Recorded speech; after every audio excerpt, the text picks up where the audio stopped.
Hi there, everybody. My name is Sipho Ngwenya, and welcome to another episode of MultiTalks, a great platform where we get to chat all things MultiChoice Group related. Now, in today's episode, we get to chat to Daniel Courtenay, who's the executive head of product for the DStv stream platform and Showmax. Very excited for this conversation because we'll be talking all things innovation and the great work that Daniel is doing behind the scenes.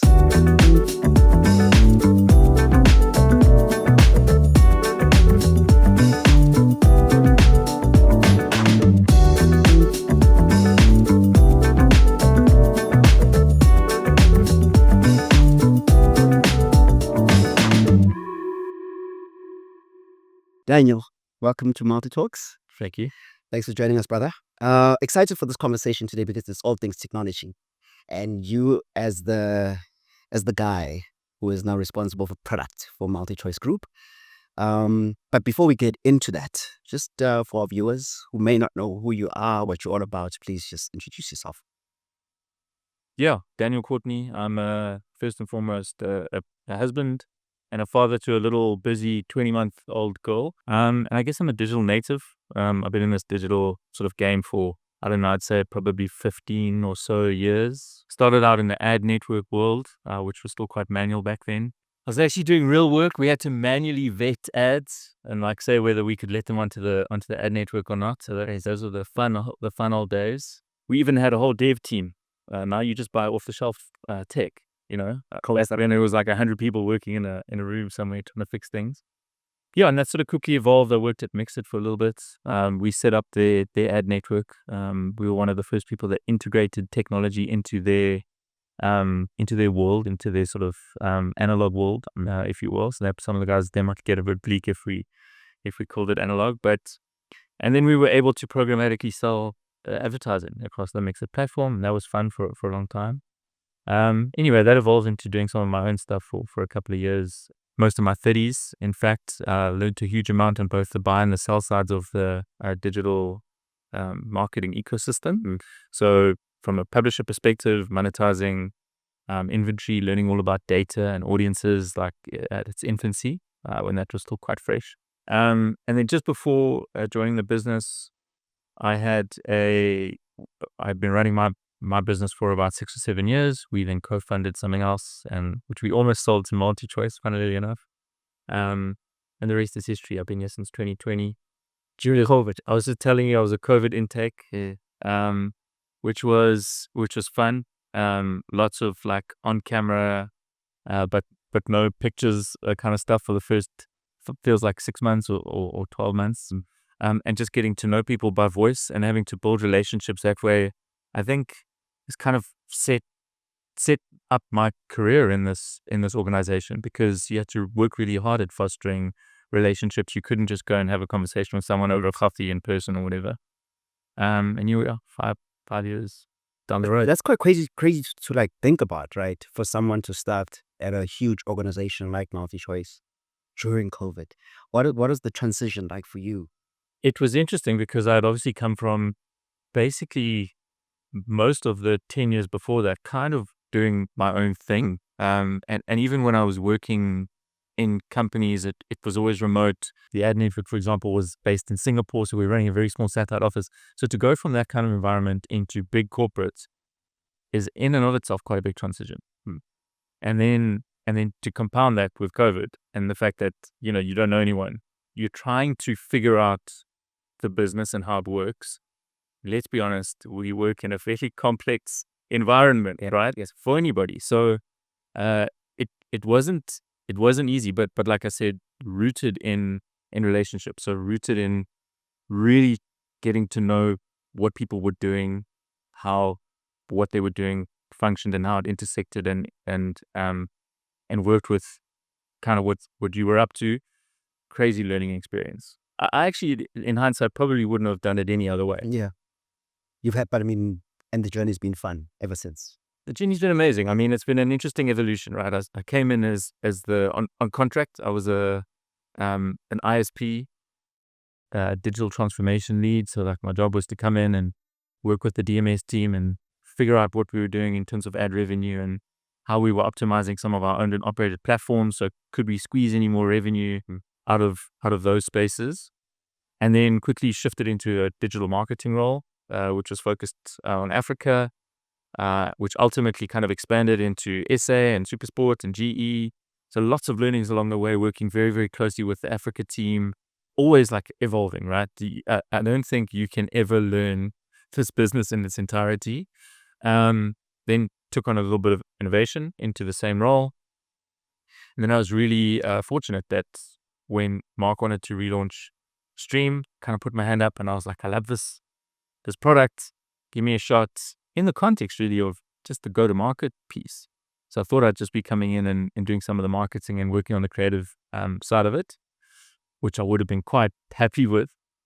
And then he gave me like an opportunity of a lifetime to like, move into the Stream space. And that has been the most fun I've ever had, like in terms of career. Just listening to you, it sounds like there's a common theme between, just from a culture point of view and how the business is very intent on giving opportunities to people who really want them, right? So, I mean, we spoke to Rendani and he also went into details around how he transitioned, his persona and his profile within MultiChoice, having worked in Africa as a managing P&L and then coming into the Supersport role, and that's something that I think not many companies know how to do well.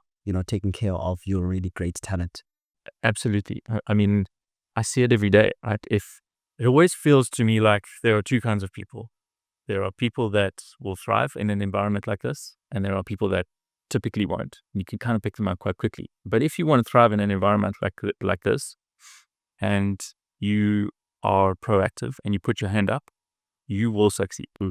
Because I think the culture of the leadership teams across the board are that way inclined.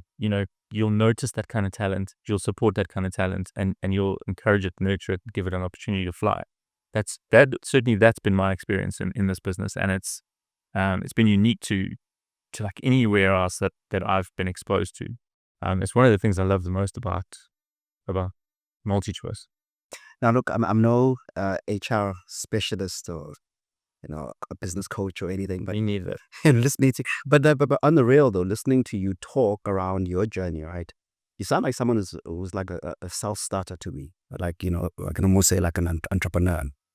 Especially with you having done so many things outside of MultiChoice on your own. Why would you then, with that spirit, join an organization like this that's very corporate? You have to operate within certain limitations, etc. Honest answer, I mean, the reality is that my business has failed during COVID, and the things were pretty tough. And I think, like a lot of people, I was looking for work. So I went from running 2 startup businesses, to being in like quite a difficult position, right? And I think being able to come into an environment like this with that history, and that experience has meant that I've just applied sort of a proactive kind of self-starter context to everything that I've done here, right? So I don't wait for things to happen. I kind of go after them, and I encourage people that I work with and people that are in the teams that I work with to do the same thing. And that's what I was referring to. Like, if that's the kind of lens through which you approach your time here, it's not going to be very hard before you're sort of, finding your way through wherever you want to be. I mean, whether not everybody wants to move up. Some people just want to cover, a vast area of different things to learn and experience and observe and whatever the case may be. So, depending on what you want. But I think if you come in with an attitude like that, and fortunately I had that kind of experience. Yeah.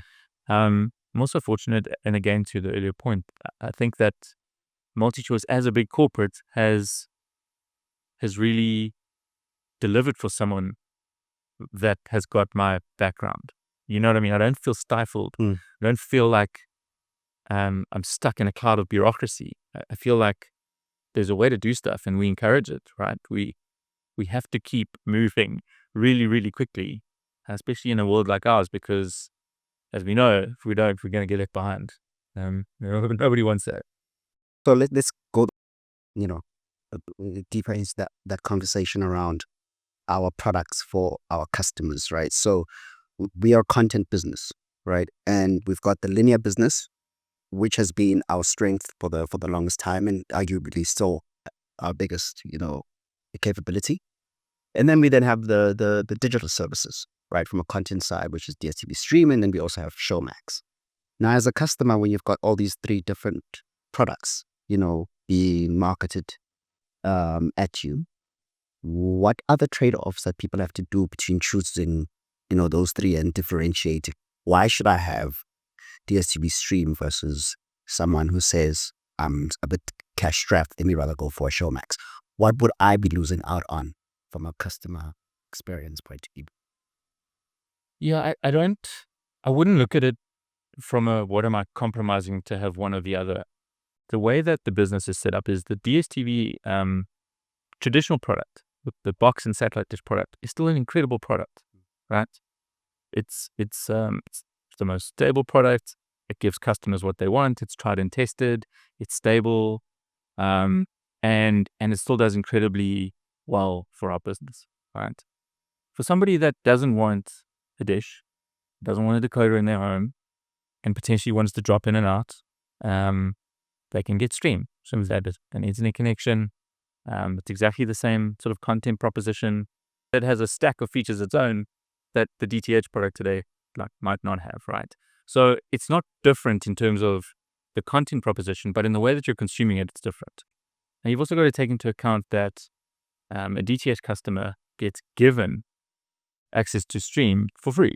So DTH is direct to home, so it's our satellite product, our decoder and box product. Let's call it that, the traditional one. And so for that customer, you're given a free Stream. Internally, we call it a companion app. Okay, it's an app environment that you can access if you're on the go. If you're at your kid's sports day and you want to watch something on the side, you can do that. If you're at a holiday home and you don't have another decoder, you'll just sign up to Stream. And that's great, right? Because everyone the best of both worlds. Stream gives you all of the greatest live and VOD content. This is obviously we're mimicking what we do from a traditional DStv product perspective. And then you've got Showmax, which is like your sort of long tail SVOD product. And so they all three actually work quite nicely together, okay, right? In a stack of products. Obviously Showmax carries a nice aggressive price point for someone that sort of wants to come in and watch general entertainment or sports content on their mobile phone. Some really attractive pricing then, right? Remember that if you're a premium customer, you're getting your traditional product, you get DStv Stream, and you get Showmax, which is huge value, right? And so that's kind of how I would see it. It's not one or the other in my mind. It's which one suits you best. It's do you want to wait for the guy to come and put the dish up, or do you want to watch the game this weekend and sign up really quickly? Our value proposition from a Stream perspective is sign up in under 5 minutes. All the drama without the drama. Under 5 minutes, you say? Yeah, sign up in under 5 minutes. You can literally go log on, sign up, put your details in, and you're off to the races. You're watching content in literally 5 minutes. Now, I mean, that's great, I guess, customer service, right? But from a platform point of view, now let's just go back into the DStv Stream world, right? Since you have been there, what have been some of the user experience improvements that have been done on the app to make it seamless for the viewer? Probably around May, we were working towards the relaunch, which happened in August of 2023. And on that journey, there was a full cosmetic sort of rework, and there was some enhancements to the UI. And then in 2024, there was a full rework to the UI. We rolled out a project across all operating systems. We've literally just finished it now. The last rollout was for Android mobile. And it's a complete step change. So when you go onto the app, if you were your customer previously compared to now, you'll just see the way that the tiles present themselves. It's way more intuitive. The personalization and content recommendation sort of engines that back up what you're seeing on platform. I'll tell you this, hand on heart, I'm finding more content on the Stream platform than ever before. That's suited to you. based on your habits of you and 100%, right? So it tweaks things based on what you've watched or content that you've engaged with, and slowly, the rows that are the personalized rows that are built into the UI will give you recommendations. We've also got some really great things like trailers in the background, the dynamic tiles that expand and contract based on how they've been set out. We've got things like tournament pages.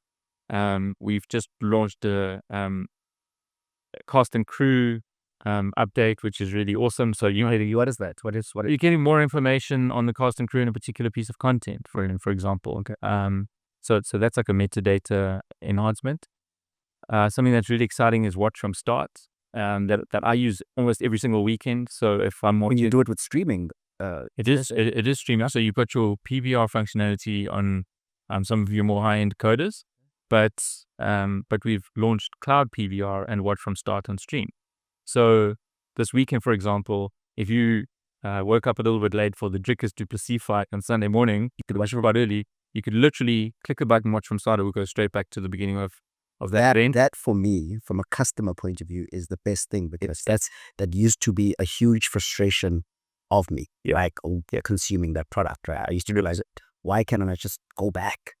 And you know what I mean? So that's a great innovation, right? And really commend you and your team for working on that and pushing for those things to happen. Yeah, that the streaming technology team have done an incredible job with this platform, and kudos to them, right? To all of those guys. They have grafted late hours under a very, very difficult deadline to bring these enhancements to life. And it is indicative when we look at some of the results. We won't dig into like the numbers, etc. But in terms of the stability of the base, I'll just leave it at that. It is when we look at customer behavior from a year ago versus customer behavior today, the stability of the base to me is indicative of the content discovery experience when you're on platform and how much people are loving that. Yeah. It's very difficult to like market a UI, right? They say great UI is invisible, because it's just intuitive and it just works. Should happen. It just happens, right? And I feel like we're obviously always refining, but we're way, way closer to where we want to be. It's incredible. It's a really it's a proud. We should be proud of what we've delivered here, and of that team. And I'm sure, I mean, you and your team are also looking at other product enhancements that you could possibly do, right? But at what cost, right? So it's and I understand that, you do go more into a beta phase before you launch any new product enhancement, right? Is this something that was never there before? And if not, why not? Because I think from a technology point of view, if you see most companies, that is, the way to go, where you trial something before you do a full-scale launch for any product. I mean, listen, everything is rigorously tested, right? Because we don't want to launch something and it breaks the platform or whatever. The interesting thing is with Stream, everybody like has an opinion, and everybody wakes up on a Saturday morning and sees something and goes, wouldn't it be cool to have that there?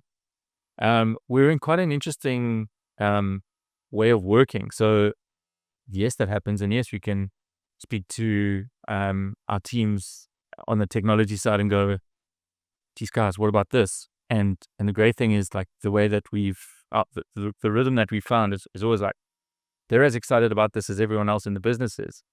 And then there are obviously some practicalities, right? So what does it cost? What is the customer impact going to be? How difficult is it going to be to roll this out? And does it make sense, commercially across the board? And so those things are all taken into account when we try to figure out what the best enhancement is. And of course, there are multiple priorities.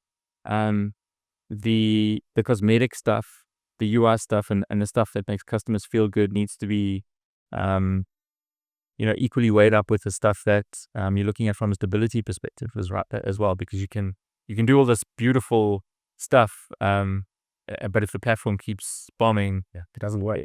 What's the point, right? So you got to weigh up all of those things from a priority perspective. But I feel like we're in a great rhythm at the moment. Like, the team is churning out enhancements. it's pretty phenomenal what they've done in the last 12 months. Look, I can tell from your energy that you're really, really excited about, some of the work that you guys are doing. And that's like, I have to say congratulations, right? And it's a great spirit to have, especially in a market that is changing quite rapidly, right? And speaking of markets that are changing quite rapidly, so Daniel, I just want to ask you around, because you make mention of data costs coming down and making it more accessible for the customer to consume, content and watch our products.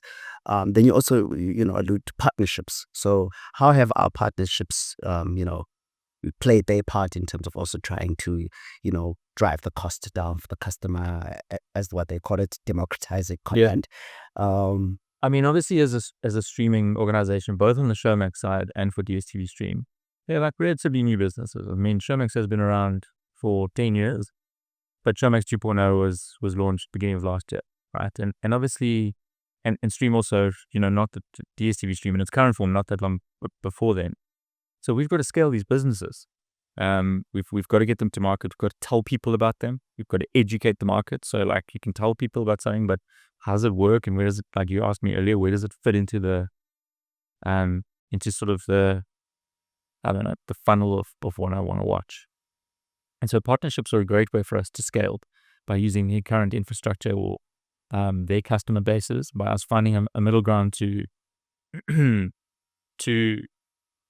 take products to market, right? So Showmax has got an unbelievable deal with Capitec Bank, for example, right? We know that Capitec Bank has got 20 million customers. A lot of our customers, a lot of their customers have got DStv. A lot of our DStv customers pay with Capitec. It's a great partnership, right? So in order to leverage what Capitec has got, in order to leverage what Showmax has got, the two of those entities come together and come up with a really appealing commercial proposition for the customer, and you're off to the races. And that's kind of how it works, right? So what do we need to get streaming services into the home or into for customers to consume? We need data. So working with a fiber partner makes perfect sense, right? Fiber partners want to sell more data, so they need somebody to watch content, which is the biggest data consumers out there. And so again, working with partners along those lines makes total sense. And that's kind of how it works, by trial and error. There are a number of different partnerships that we're exploring, that we work with. It could be anything from telco, it could be rewards partners, it could be financial services partners, etc. And we've seen some great ones. Some of them that we thought would be great haven't been as great as we'd hoped for. But it's definitely, for me, I'd say one of the channels that is going to help us scale most efficiently and most quickly. We have to work with partners to get to where we want to be. And now just something about you that I also kind of like wanted to ask earlier on. Our colleague just reminded us. You coming from a tech business, right? And landing up in media. How, someone asked like how and why did you make that move? So my businesses were actually media businesses. So the one business was selling media, selling media to agencies and brands, and the other one was leveraging unsold inventory across multiple publishers and then using data tech to sell it on to advertisers. But it wasn't so. I wouldn't classify myself as like a techie, right? I'm definitely. I can't hold ground with the streaming tech guys. I definitely can't go and have a meeting with our business solutions teams, and like they're way more technical than I am. Obviously, I understand how the pieces fit together. But if you ask me to define sort of my career, it would definitely be rooted in digital media on both buy sides and sell sides. And so I think it's just been an evolution of that, right? Because ultimately, streaming is media, right? And that's our product stable is to a large extent built out of products that have got media right at the core. We are a media business. Well, Daniel, look, brother, I really enjoyed our conversation. Likewise, thank you. And I mean, there's millions of questions I want to ask you, but I'll ask you those offline. And I'm sure the guys watching this also enjoyed this.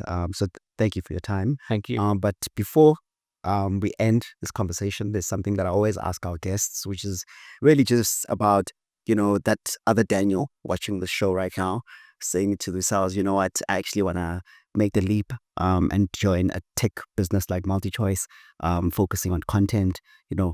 What should I do? I think go after it, right? I mean, I think set the intention, and don't rest until you've got it. If that's what you want, put your hand up. Let people know that that's what you want. And I always say, when you're trying to attain or acquire something, the work is in the momentum, on the journey to getting there. So it's to keep moving, it's to keep networking, it's to keep finding the right people to connect the dots with, and you will categorically get there if that's the intention that you set out to achieve, and you keep moving in that direction. So I'd say go for it, man. I think I'm the product of someone that's fortunately done exactly that, and I'm grateful to be here today. So that's what I'd say. Thanks, Daniel. Wishing you all the best for the future, brother. Thanks so much. Shot. Cheers. Cool.